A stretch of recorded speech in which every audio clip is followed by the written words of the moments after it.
Hello everyone, I'm Gio. I hope everyone's having the best blessed day possible today. Today is Thursday, July 11th. And if you can, please hit the subscribe button for me. Please like, comment, share, anything you guys can do to show me support. It's greatly appreciated. And I do love you all for it. Okay, so I'm going to finish reading from my journal. This is from when I went to White Deer Run, March 2023. Right now it's July 2024, so a little bit over a year ago. And this is the journal that I wrote while I was there. So I'm going to just finish it off. I started this in the last video, but I'm going to just finish off just a couple other notes from and reading the journal. This is from March 25th. So I left there on April 5th was my very last day. So this is March 25th. So I'm getting close to my last day there.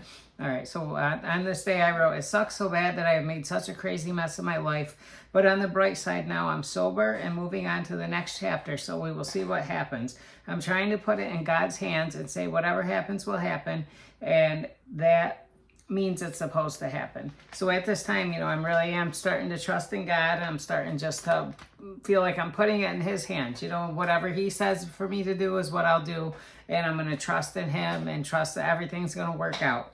So, and then at the end of that note, I just wrote, "Good night, God bless, I love you." Okay, so now we jump forward to the March 27th. I still haven't heard anything about where I'm going quite yet, and I am considering calling UCP and seeing if maybe I can go to the George Aney house and see if maybe they can help me again. I don't know, though. Maybe I'll go to the next program to get more time sober. I'm really not sure what to do exactly. Okay, then at the end of that night, I wrote, "Good night, Lord Jesus. I praise you, Lord Jesus." So I'm starting to get closer, with my relationship with God and stuff. That's what I'm taking, from reading this journal. Now on 3/28, I wrote, "No one has talked to me yet about a thing yet, so I will see what happens.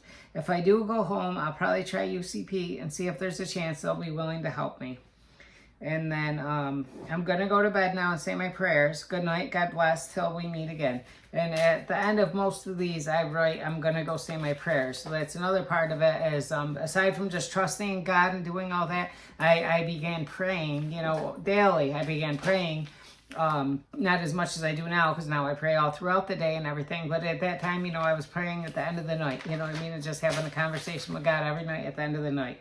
So now on 3/29, today was okay. I talked with Nate, my counselor, about my aftercare. He didn't tell me much except that Cindy, who was the lady who sets up all the aftercare programs, would let him know today or tomorrow. I asked her and she said Cold Forge or Bradford House, but probably Cold Forge, and she would let me know the date that they will have a bed available. I'm not really feeling this not knowing stuff, and it is becoming extremely frustrating. I try not to bother counselors, but it kind of makes me mad a bit that everyone is getting to do everything before me. It's frustrating me a lot. Now I'm thinking tomorrow I'll call UCP and talk to them to see what my status might be as far as having them as a provider and maybe being allowed back into the Aney house. We had the same speaker for AA today we had on my first night here that has the same birthday, has my birthday as his sober date. It's kind of neat that the 2 days I most wanted to leave and ask God for help, that both days he came in and he had a sign for me. So on my first day there, I really was so uncomfortable and I wanted to leave. And I asked God for, a sign. And then the speaker that came that day for AA, they only have AA once every 2 weeks. And the speaker that came, when he said that what his sober date was, it was my birthday. So I considered that a sign. And then another day, the date that the person had, it was Bill from the AA book, the person that wrote the AA book and everything. His sober date was mine and my ex-wife's anniversary. So I consider that a sign as well. Just 2 days in a row that both people's sober dates were dates that were familiar to me. So I thought that both of those were signed from God, for me to stay there. Okay, so now on 3/30, so I'm really close to when I'm going to leave, because I'm going to leave on April 5th. I hate it today. When I asked Nate if I could use the phone, because I really don't ask him for much, and I wanted to call my old case manager and see if they could help me because I was feeling incredibly anxious, never talking to anyone about outpatient care, so not knowing what, if anything, was happening with it. I was told he wasn't going to have time for it, and was told how busy Sydney was. So I said, just switch me to go home. I want to go home, even though that wasn't what I really wanted. But if this place isn't going to help me, then I'll go home and do it myself. Also, I told him that other people make 10 phone calls a week, but when I want to make one, which is of importance to me, you say no. So I'll just go home. That way I don't need any phone calls and will essentially make Cindy's job easier. Then after that, I was talking to Aaron, and he was trying to talk me out of that decision. Nate was my counselor. He came up to me and he tells me, your bed date is the 13th. So do you want the bed or not? Because they're going to give it to someone else. Me, I was still angry, and with his tone and attitude it seemed he was giving me, I said, give it to someone else. And he said, okay. So that's that. I still want to continue on this path, but I'm really, really not liking how I am feeling and my thoughts right now. Okay, so now we go to March 31st. So at this time now, I gave up my bed, my chance to go to another program, and now I decided to go home, and I have nothing set up to go home. So, so now I'm going to be just going back to my regular life that I had at home, with no plans at all. So it was quite scary to me. Okay, so now on March 31st, I tried calling UCP to see if it's possible to go to the Annie house, but who knows as far as all that goes. I'll try to call again on Monday, and hopefully they can get me into the Annie house. I'm trying hard to believe everything happens for a reason, and me saying no to the partial program was for a good reason, because God surely knew I would say no to the room after the conversation I had with Nate. So God knew I would say no.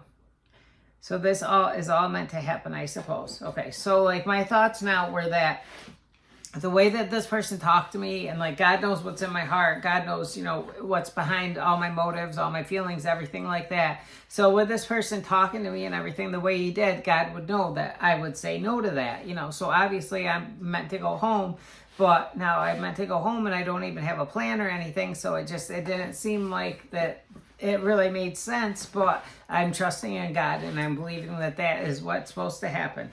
So now on 4/2, this is April 2nd. I'm going home on April 5th.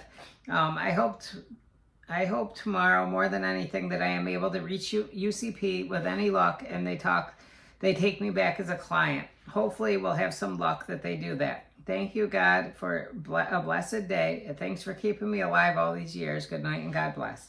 Okay, so I'm still keeping God into account, even though at this point now it's 3 days before I'm supposed to go home, and I have no plan at all at this time. Okay, so now we go forth to April 4th.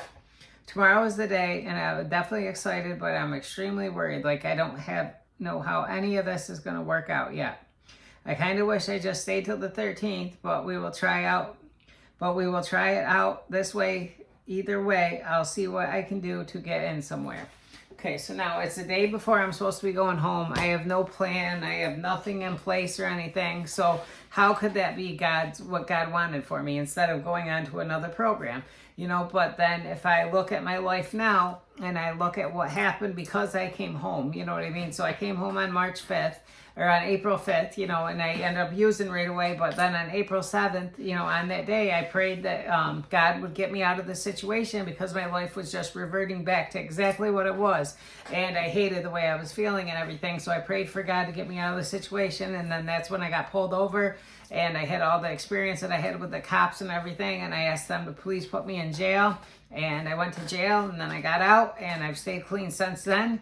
And everything has, worked the way that I believe that it was supposed to, and here I am making my 61st video, if I'm not mistaken.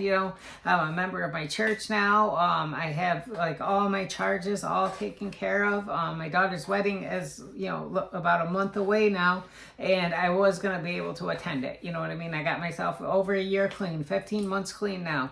And I was going to be able to attend it. You know what I mean? I did everything. I fixed my teeth. You know what I mean? I've been working on myself in every way. And so, I have a nice apartment now. I have a good job. You know what I mean? Everything has came together like so nicely. And I am, back connected with Karen McCree now, who did the jail ministry, who gave me a Bible at one point in time, which meant so much to me. And I have all these amazing people in my life. You know what I mean? I'm a very big part of this church. church. I do something for the church almost every day now, it feels like.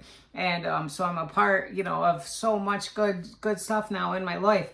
And it's so amazing that now to be able to look back, from where I was at, on that day, not knowing what I was going to do, not knowing how any of this was going to work out, and not seeing the plan that God had for me. You know what I mean? Like, I feel like I was called to make these videos. I feel like I was called to walk with God, you know what I mean? Like I am at this point, and help other people. I've already helped one girl get into rehab, and a lot of other people tell me that, that I've inspired them in some way or another, and people are talking to me, like I really am this new person now, like nobody sees me as this drug person anymore that I was for so long. Like nobody sees me as that person anymore. So, and I never ever thought that I could really get away from that image or get away from that narrative that I had created for myself.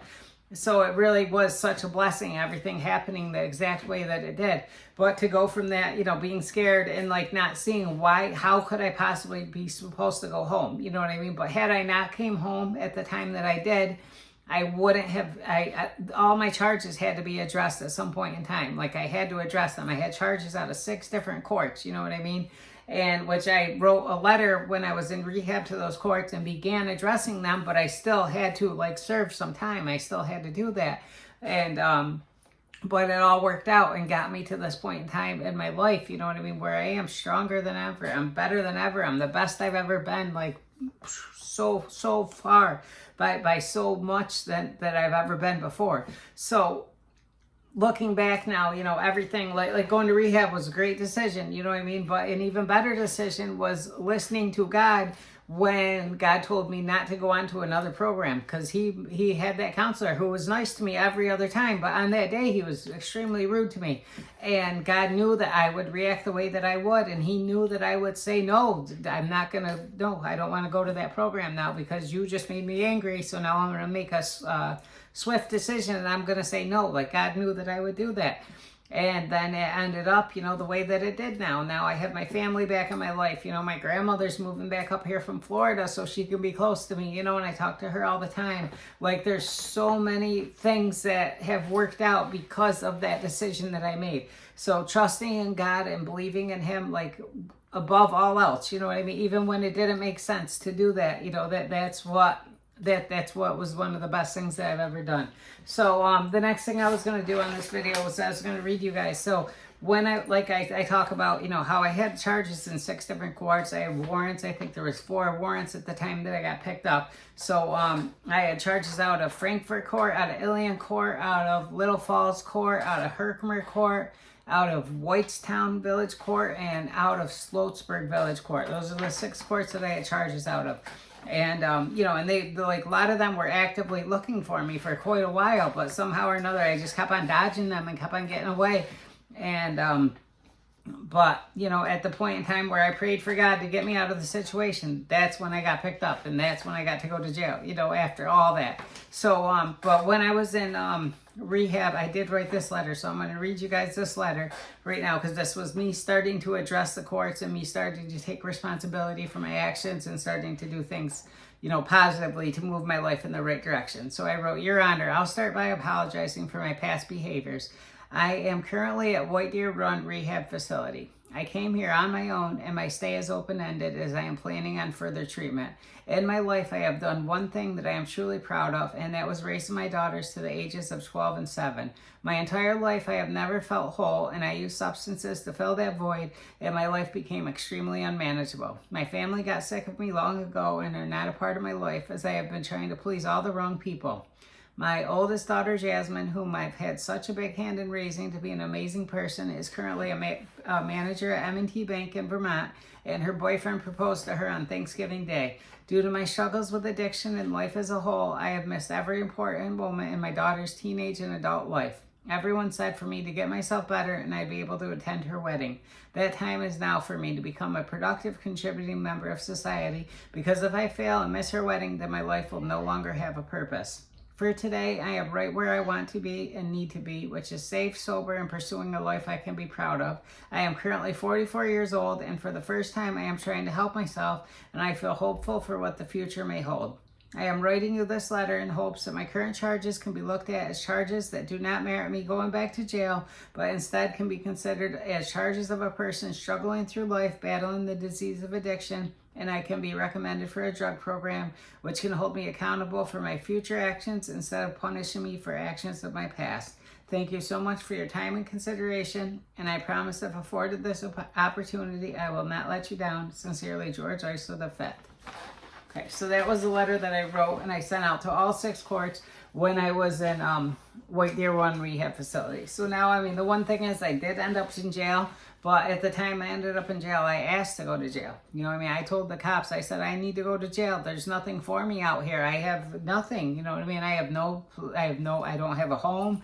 I don't have any possessions. I have nothing. I need to go to jail because I needed time, you know, to get myself clean. You know, even though the rehab part of it was some time, you know what I mean, the jail let me do a few things. You know, it let me address all of my let me address all my charges. You know what I mean? I was able to handle all the courts, you know what I mean, by going to jail. I was able to contact the courts, get brought in, take care of the charges, get them all wrapped up and everything.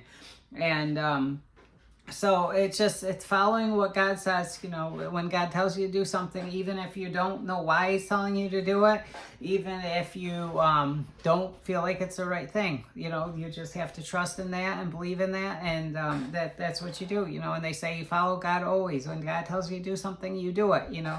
Which the other, you know, time that I had that was when I heard the voice of God and God spoke to me, you know, and it's when I was waiting to go to jail, and God told me to go to the mental institution, which I didn't really understand at the time, but I tried to do it, you know what I mean? I listened and I tried to do it, and the reason for it, you know, ended up being so I could have someone to talk to instead of just being stuck in by myself. You know, I had a guard watching me the whole time, so I was able to talk to someone for the next 3 days, you know, and kind of try to influence them and see if this new power that I had with God talking to me, if it really was true or not, you know, which I learned that it was.